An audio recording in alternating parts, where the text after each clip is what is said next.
não parar, não precipitar e não retroceder. Então dizer para esse cara, sabe quando nós vamos parar? Nunca. Nunca na sua porca vida. E aí pessoal, tranquilo? Então, antes do vídeo aqui quero pedir a vocês para serem membros do canal, apoiar o nosso canal, porque o YouTube está cada dia tirando mais inscritos da gente e também não está mandando nossos vídeos para todos os inscritos. Então a gente pede para que você confira sua inscrição, se inscreva se não for inscrito, curta, comente, compartilhe, que isso vai estar ajudando o nosso canal. Vamos continuar aqui divulgando o trabalho do professor Olavo de Carvalho aqui no YouTube com vídeos e também postagens na comunidade. Então é isso aí, segue a gente também nas redes sociais, apoie o nosso canal, que a gente precisa muito de vocês. Muito obrigado a todos, fiquem com o vídeo.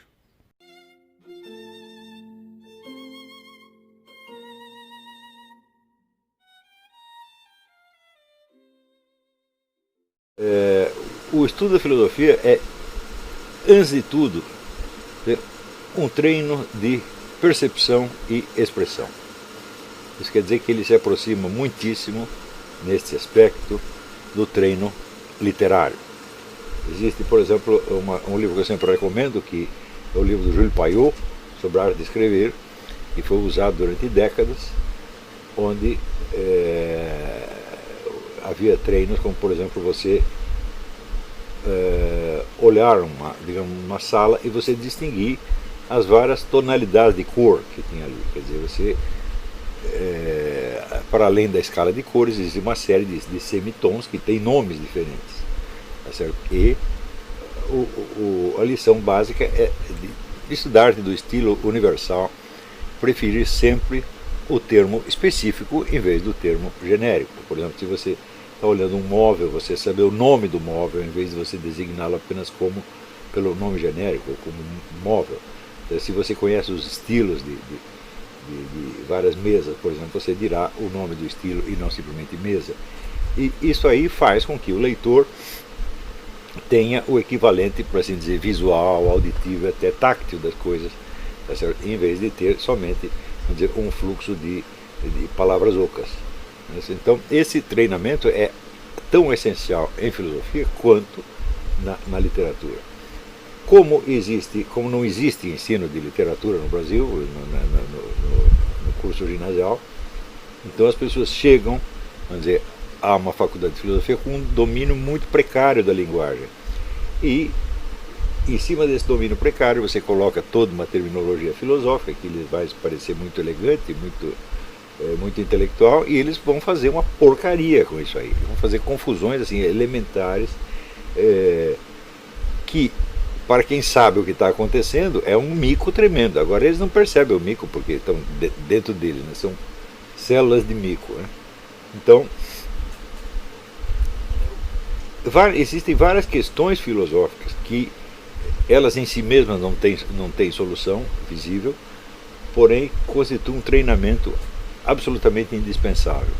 A longa discussão entre realistas e nominalistas é um dos mais belos treinos que existe, porque ela coloca em questão exatamente a relação entre nome e coisa. Quer dizer, se aquilo que você está designando é uma ideia, é uma forma ideal, ou é um ente efetivamente existente. Ainda que isso não tenha uma solução teórica, a longa convivência com essa questão afina a sua percepção das situações. Por exemplo, se você dizer, bom, como se formulava na época, existe algo que se chama beleza, ou existe apenas entes individualmente belos, dos quais você, por abstração, você constrói uma noção de beleza. As duas teses são absolutamente defensáveis e nunca uma delas vai vencer. Por quê? Porque esta tensão entre o universal e o particular, ela é inerente à própria estrutura da realidade. Quer dizer, não existe nenhum ente que não pertença a alguma espécie, ainda que ele seja o exemplar único. Tá certo? Então, isso quer dizer que o aspecto da sua singularidade, da sua particularidade, coexiste com a universalidade de uma maneira, ao mesmo tempo, inseparável e irredutível, você não consegue reduzir uma coisa a outra nem a outra a uma. Portanto, é de se supor que esta questão ela não tem solução, porque não é para ter solução, porque você está se confrontando com a própria estrutura da realidade, né? Mais tarde, o Kant dirá que nós só temos as percepções singulares e que os conceitos universais são produto da razão pura, quer dizer, a razão pura projeta sobre as percepções alguns nomes de relações, como por exemplo possibilidade, existência, impossibilidade, improbabilidade, etc. E assim ordena o mundo, né? Então, isso quer dizer que o mundo físico, tal como nós o percebemos, seria uma coleção de estímulos mais ou menos caóticos, aos quais a nossa mente impõe uma ordem que é uma criação, uma livre criação da razão pura, tá certo? Essas formas não são subjetivas, porque elas são iguais em todos os seres humanos, elas são as formas da percepção humana em geral, de modo que todos nós percebemos as coisas mais ou menos do mesmo jeito, porque impomos as mesmas formas, né, gerais aos objetos singulares e aos estímulos singulares que nos chegam. A mim isso sempre me pareceu uma impossibilidade pura e simples, e eu percebi isso meditando por coincidência sobre a própria noção da impossibilidade. Impossibilidade é uma noção fundamental na filosofia, porque ela é o que funda a noção de necessidade, é o que vai fundar, por sua vez, a noção de uma constância científica, de uma regularidade, de uma lei científica, né? Quer dizer, nós dizemos que uma lei científica expressa, vamos dizer, uma relação necessária, ou pelo menos probabilisticamente necessária entre duas coisas.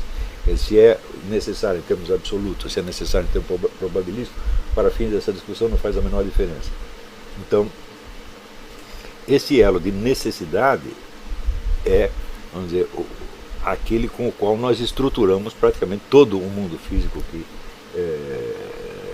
nos rodeia, e que também é a necessidade que orienta a nossa noção de probabilidade e, portanto, de possibilidade. Quer dizer, em cada situação você vê que existem certas coisas que não podem ser mudadas, não podem voltar atrás, e outras que você tem uma certa margem de manobra.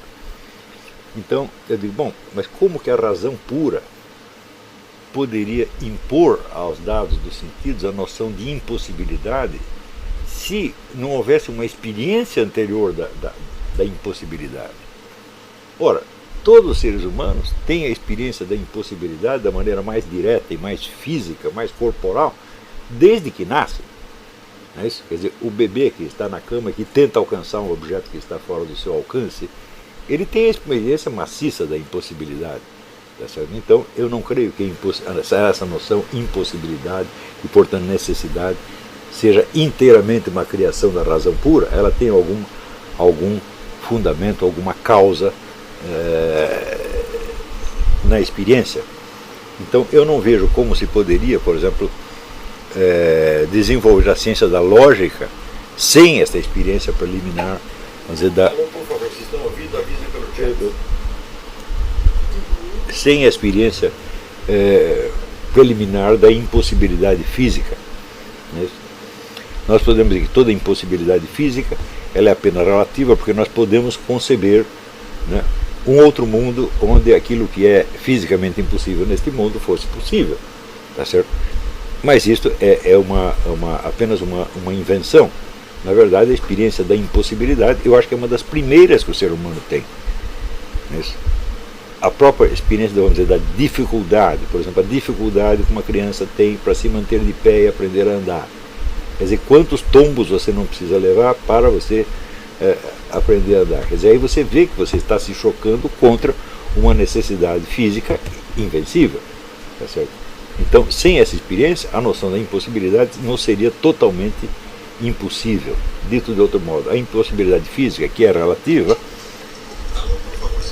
ela contém, né, em si mesma a insinuação de uma impossibilidade absoluta, porque a impossibilidade que é relativa em teoria, ela é uma impossibilidade absoluta na circunstância concreta. Por exemplo, um prisioneiro que quer se evadir da sua sala e não tem, da sua cela e não encontra um buraquinho, não encontra uma chance, ele está vivendo uma impossibilidade absoluta. Tá certo?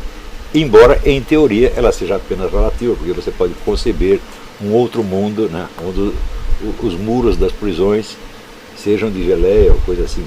Não é inconcebível. Tá certo? Então, a própria distinção entre impossibilidade absoluta e impossibilidade relativa seria impossível sem a experiência da impossibilidade, que é relativa sob certo aspecto e absoluta sob outro aspecto. Quer dizer, é relativa se você considerar a hipótese de um outro mundo, mas se torna absoluta nas condições deste mundo em que você está. Por estar condicionada, vamos dizer, ao quadro deste mundo, ela é dita relativa, tá certo? Mas é vivenciada como absoluta. Tá certo? Então, esta, por exemplo, é uma experiência que tem que ser meditada muitas vezes, porque o confronto da impossibilidade absoluta com a impossibilidade relativa e com a possibilidade, quer dizer, é um instrumento de medida absolutamente indispensável para você desenvolver um treco que se chama senso do real. Por exemplo, o que dá para fazer diante de uma situação, o que se pode fazer. Todo ser humano pergunta isso. Por exemplo, você tem uma dívida monstruosa, você pergunta, bom, o que eu posso fazer, como eu posso sair disso? E você está explorando possibilidades teóricas, tá certo? E quando perguntamos o que podemos fazer, o que nós estamos fazendo? Nós estamos medindo os fatos, os dados da situação na balança da possibilidade e da impossibilidade. Isso é um elemento comum da nossa experiência, tá certo? E eu vejo que essa distinção, quando você vê os debates públicos no Brasil, você vê que as pessoas não têm a menor noção disso aí. Então, quando surge essa discussão queremos uma intervenção militar, eu digo, bom, muito bem, então vamos imaginar como se torna possível uma intervenção militar e o que acontece depois. Tá certo? E levantei lá uma série, coloquei no Facebook uma lista de perguntas que teriam que ser respondidas, vamos dizer, numa discussão de Estado Maior, antes de se tomar uma decisão. E só de você formular as questões, você já vê que a coisa é de uma complexidade tão imensa, né, que você está de fato esbarrando contra um muro de impossibilidades, ou pelo menos de dificuldades praticamente invencíveis, né? E no meio de toda a discussão a respeito, eu não vi ninguém abordar isso aí. É incrível, você tem milhares de pessoas, dezenas de milhares opinando, sou contra ou a favor. Você é contra ou a favor do quê? O que é? Como é que é uma intervenção militar? O que acontece materialmente? O que acontece concretamente quando tem uma intervenção militar? Você faz favor de descrever para mim? As pessoas não fazem isso. Às vezes a imaginação do sujeito não alcança. Então ele está querendo uma coisa que não é que ele não consegue fazer, uma coisa que ele não consegue imaginar. E não são pessoas burras, são todas pessoas de formação universitária. Eu digo, mas que coisa mais desesperançada, como um povo pode chegar a esse nível de burrice, de estar completamente fora da realidade e não perceber que é preciso se instalar na realidade. Como é possível isso aí? Quer dizer, que coisa mais desesperançada, né? São ações que não levam minimamente em conta o quadro objetivo no qual as ações terão de ser empreendidas. Como se chega a isso?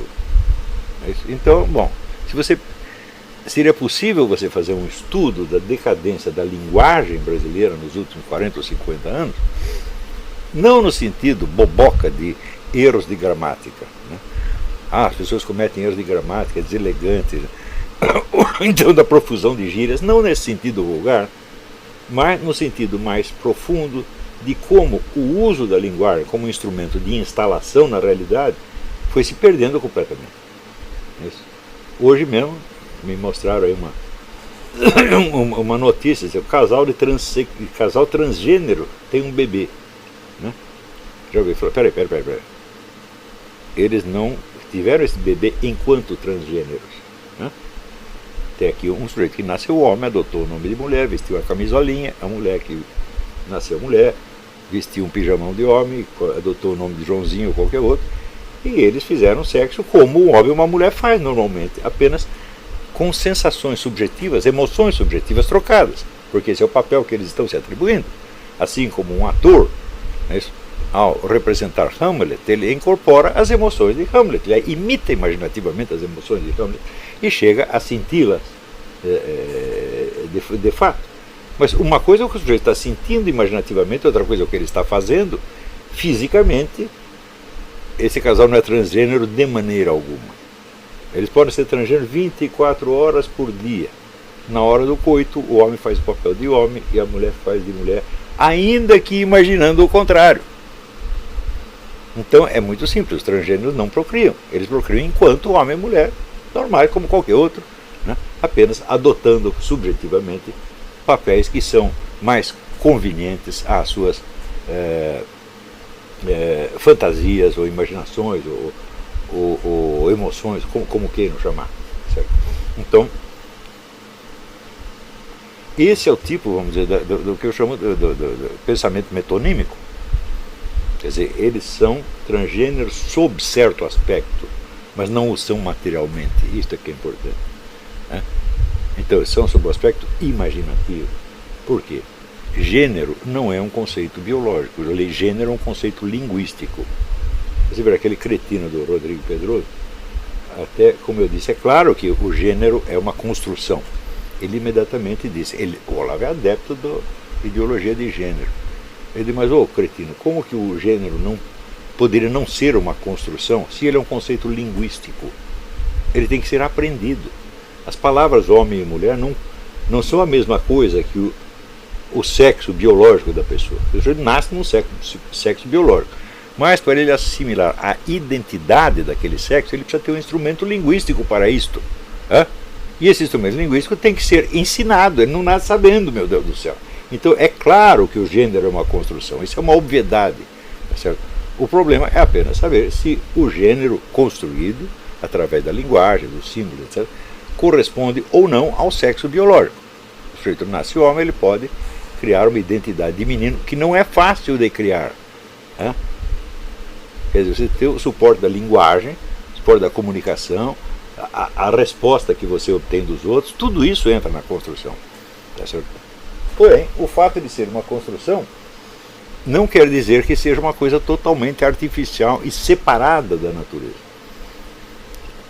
Então, o que é absurdo é pretender que o gênero que corresponde ao sexo biológico é imposto de fora e que o gênero que não corresponde é natural.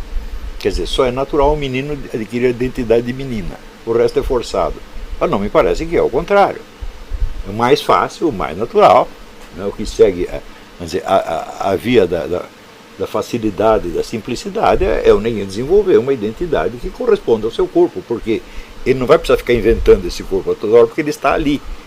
Né? Cada vez que ele olhar para baixo, ele vai ver o mesmo pipi de sempre. Isso aí não vai mudar, ele não vai sumir para dentro. Né? Então, agora, a construção do gênero oposto exige um esforço imaginativo muito maior. E por isso mesmo que tem que se amparar, tá certo, em investimentos, no aprendizado de gestos. Você vai ver, na internet está cheio de cursos de feminização. Se fosse uma coisa fácil, né, o sujeito, agora eu sou mulher, pronto, eu aqui, né, virei a Roxane. Tuc! É assim? Não, o negócio é dificílimo. O aprendizado da identidade que corresponde ao seu sexo biológico está completo mais ou menos aos 5 anos, 4, 5 anos está completo. O aprendizado do gênero oposto pode levar a vida inteira. O sujeito está com 40 anos, ele ainda está treinando para ser mulher, aprendendo a impostação de voz, ou então tirando o gogó, o pomo de Adão, tá certo? Fazendo operação, aprendendo a andar, né? Um dia eu vi um negócio, eles viam um filme desse aí, o sujeito ensinando, no YouTube tinha lá, o sujeito ensinando o indivíduo a andar como mulher. E daí ele diz o seguinte: as mulheres põem os pés em linha reta, o homem anda com o pé de cada lado, tac, tac, tac, tac. A mulher põe o pé em linha reta. Falei, raios, eu vivi 68 anos, não tinha percebido isto. Quer dizer, não é uma coisa natural, quer dizer, o homem anda como homem, a mulher anda como mulher, a não ser que aprenda. Então, a construção do gênero oposto, do gênero que se opõe ao sexo, é um negócio muito mais complicado do que o aprendizado daquilo que já está aí. E aí, pessoal, estamos mandando aí caneca para todo o Brasil. Muito obrigado ao pessoal que ajuda o nosso canal aí adquirindo as canecas. Também é uma forma da gente interagir. Muito obrigado. Também valeu aí pelas dicas, pelos comentários aí positivos ao nosso canal. Muito obrigado mesmo. Isso aqui é uma forma da gente manter o canal no ar. Tranquilo? Tamo junto aí, galera. Forte abraço, muito obrigado a todos. Quem quiser é só encomendar, essa daqui já vai para São Paulo, Rio de Janeiro. Todo o Brasil a gente manda. Valeu, tamo junto. O que a direita não aprende comigo, a esquerda pelo menos tenta aprender.